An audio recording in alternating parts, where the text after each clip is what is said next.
There is a place you visit every night, a realm where time bends, where the dead speak, where you fly without wings, and where the impossible unfolds as casually as morning dew on grass. This place is not a fantasy, nor is it merely the random firing of neurons in sleep.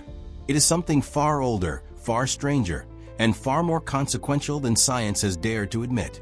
Dreams are not just the mind's way of processing the day's debris. They are whispers from beyond the veil, portals to dimensions where the rules of waking life dissolve. Ancient civilizations knew this. The Egyptians built temples for dream incubation, seeking prophecies from the gods. The Aboriginal peoples of Australia spoke of the dreamtime, a sacred dimension where creation itself was woven. Even our modern dismissals, calling dreams just imagination or subconscious noise, cannot erase the lingering sense, upon waking, that we have touched something real. We have been conditioned to believe that dreams are meaningless, that they are the mind's way of defragmenting itself like some biological computer. But what if the opposite were true? What if dreams are not echoes of this world, but transmissions from another? Consider this. Every night, you step into a universe where gravity is optional, where the dead return as vividly as the living, where time loops and folds in ways that defy logic. If this were merely random brain activity, why do so many report shared dreams, prophetic visions, or encounters with beings who seem to possess intelligence beyond their own subconscious? The truth is, dreams are not contained within us. We are contained within them. They are not byproducts of the brain. The brain is a receiver, tuning into frequencies beyond the physical. When you dream, you are not hallucinating. You are traveling. Dreams speak in a language older than words. They communicate in symbols, in emotions, in sensations that bypass the linear mind and speak directly to the soul. A snake is never just a snake. Water is never merely water. These are living metaphors, keys to unlocking deeper truths about our existence. Carl Jung called this the collective unconscious, a vast, shared repository of archetypes that shape human experience. But what if it is even more than that? What if these symbols are not just psychological constructs, but actual gateways to other planes of existence? Some traditions say that when we sleep, our soul leaves the body and wanders the astral realms. Others warn of dream predators, entities that feed on unaware dreamers. And then there are those who claim to have accessed ancient libraries, met ascended masters, or even recalled past lives in vivid detail, all within the dream state. Are these mere fantasies, or is there a hidden architecture to dreaming that we have forgotten? We live in a world that values only what can be measured, quantified, and sold. Dreams, being intangible, are dismissed as irrelevant. But what if this dismissal is itself a form of control?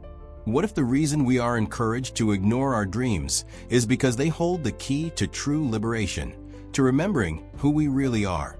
Every night you are given a choice, to drift passively through the dream world or to awaken within it, to see it for what it truly is, a training ground, a meeting place, a bridge between worlds.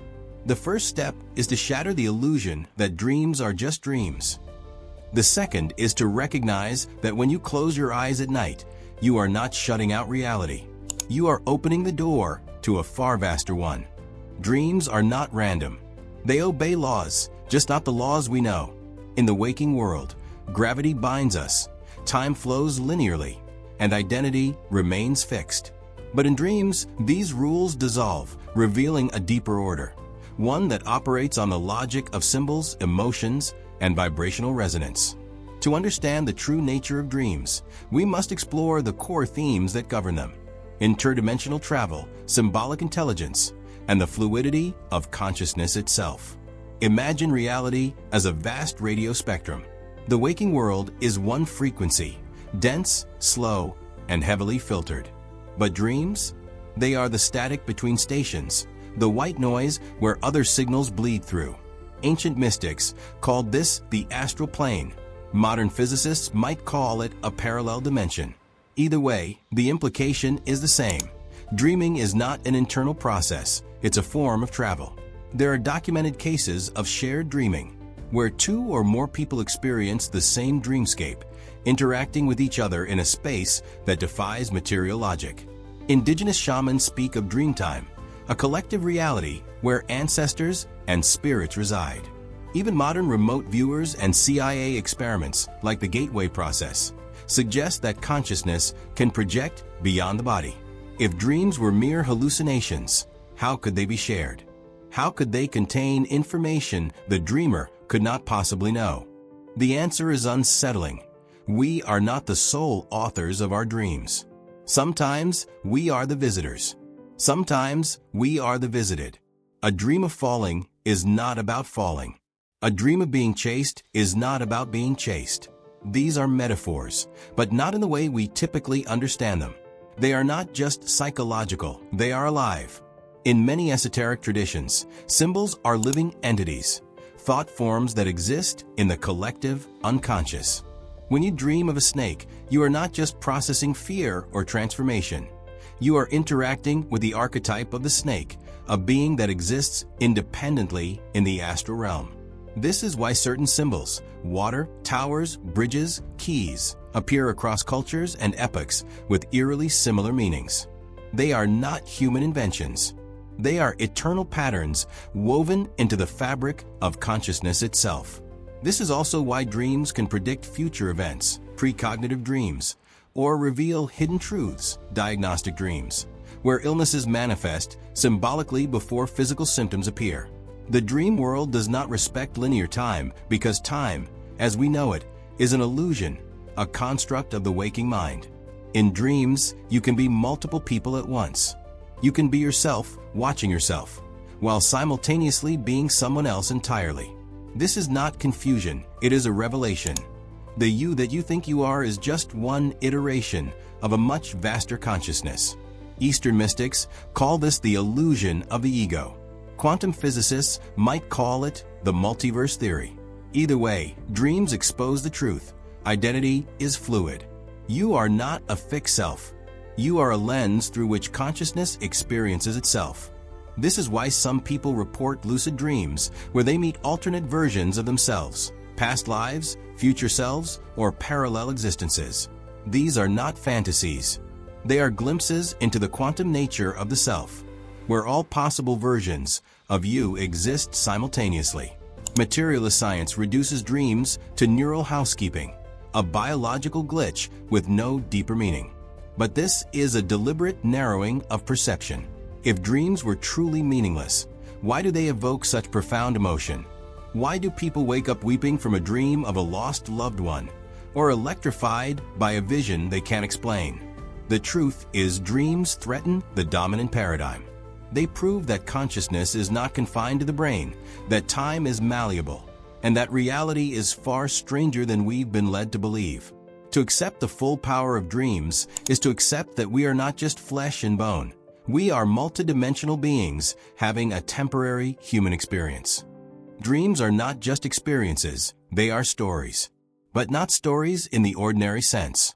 They are living myths, unfolding in real time, written in a language of symbols that transcends culture and era.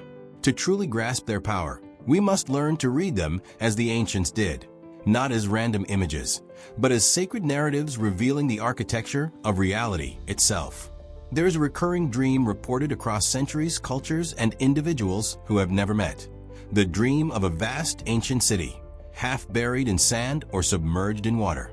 The dreamer wanders its streets, recognizing buildings they've never seen in waking life, feeling an inexplicable pull toward some hidden center. When they wake, they are left with a haunting sense of loss, as if they've been exiled from a place that was once home. What is this city? In esoteric traditions, this is the Astral City, a metaphysical metropolis where souls gather between incarnations. Some call it Shambhala, others the Celestial Jerusalem. But its true name doesn't matter. What matters is that this city exists independently of the dreamer. It is a shared space in the collective unconscious, a meeting point for those who have learned to navigate the dream realms consciously. This is why so many report seeing others in these dreams, strangers who seem to recognize them, guides who offer cryptic messages. These are not figments of imagination. they are other travelers, some of whom may no longer be alive in the physical sense. Another common but deeply unsettling dream motif: the white room, a featureless, luminous space where the dreamer finds himself standing before a group of figures, often robed or radiant, who ask questions, pass judgment, or issue warnings. These entities exude authority, wisdom, and occasionally disappointment. Who are they? In near-death experiences, people describe meeting a life review council. In shamanic traditions, these are the ancestral spirits or higher selves who oversee the soul's journey. But the most compelling interpretation comes from those who claim these are the gatekeepers of reincarnation, the ones who decide, between lives, what lessons must be learned next. The terrifying part?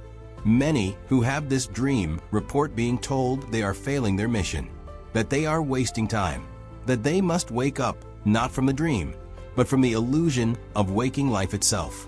Some dreamers, particularly those on a spiritual path, find themselves in an infinite library, filled with books written in unknown languages, containing knowledge that feels both alien and eerily familiar. When they open these books, they understand, not with their mind, but with their soul. They wake with fragments of equations, lost histories, or prophecies that later unfold in waking life. This is the Akashic Records, the theoretical cosmic library that stores all events, thoughts, and possibilities. The fact that multiple people independently describe the same experience suggests this is not fantasy, but a structured dimension accessible through the dream state. Not all dream narratives are pleasant. Many are harrowing. Being chased by shadow figures, paralyzed by unseen forces, or trapped in looping scenarios of terror. But what if these are not random fear projections? What if they are tests? In occult traditions, nightmares are initiatory trials. The shadow figures? They are guardians, not to harm you, but to force you to confront your own power. The paralysis? A lesson in surrendering to the unseen. The endless loops? Mirrors of the cycles you refuse to break in waking life. The difference between a nightmare and a sacred ordeal is awareness. The moment you realize, even within the dream, this is a test, the terror loses its grip. This is why lucid dreaming is considered a spiritual technology. It is the first step in reclaiming sovereignty over all realms of existence. And then there is the rarest dream, the one few speak of because it defies all frameworks. The dream where you meet yourself. Not a mirror, not a doppelganger, but you as another person in another time, or as a being of pure light. The conversation that follows is always the same. You are not who you think you are. This is not where you belong. Wake up. This is the dream that shatters lives in the best way, because it is not a dream at all. It is a transmission from your true self, piercing the veil of amnesia that keeps you tethered to this limited reality. The most profound truths remain mere philosophy unless they can be lived. If dreams are indeed gateways to other realms, mirrors of the soul, and conversations with the unseen, then the natural question is, how do we bring this knowing into our daily existence? How do we move from passive dreamers to conscious architects of our multidimensional experience? The answer lies in applied aeronautics, the art and science of navigating dreams with intention, and in recognizing that the boundary between dreaming and waking is far thinner than we've been led to believe. Most people remember only fragments of their dreams, if anything at all. This is not natural. It is a symptom of cultural amnesia.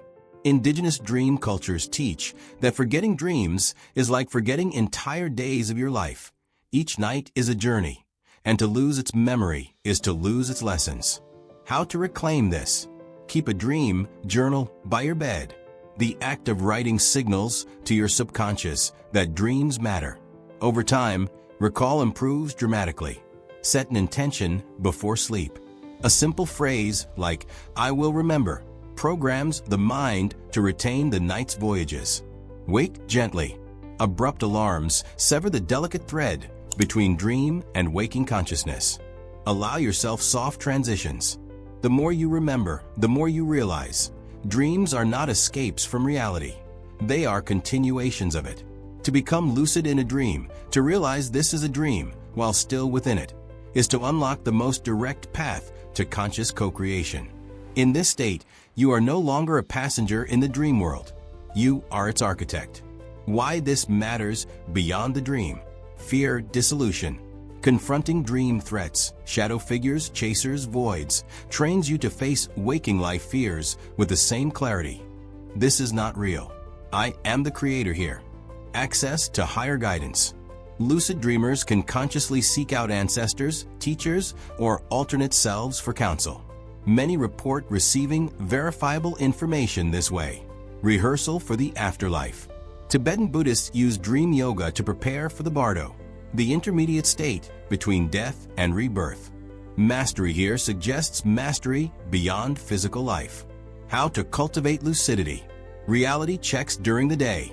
Ask yourself, am I dreaming? And test your environment. Clocks change, tech shifts, light switches fail in dreams. This habit bleeds into sleep.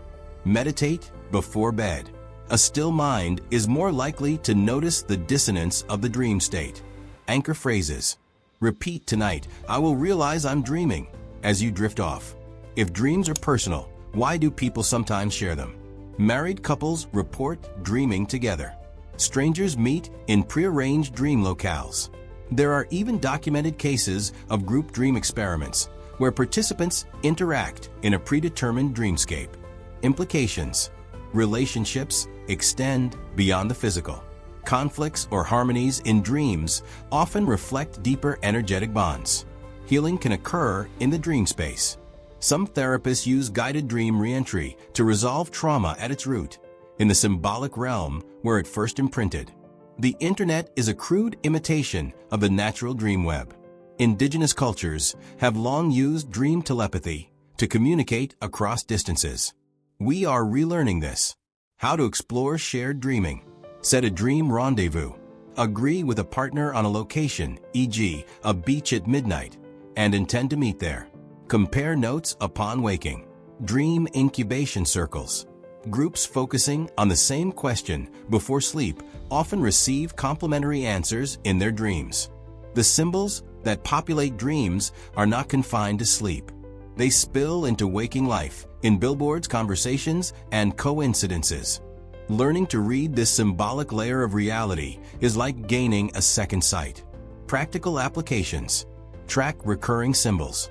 A black dog in dreams might later appear on your path as a literal dog, or as a stranger wearing a dog shirt, delivering a message. Engage in active imagination. Jung's method of dialoguing with dream figures while awake can yield startling insights. Ask the wolf in your dream what it represents. It may answer. Notice waking dreams. Déjà vu synchronicities and uncanny repetitions are the dream world's way of saying, pay attention. This is meaningful.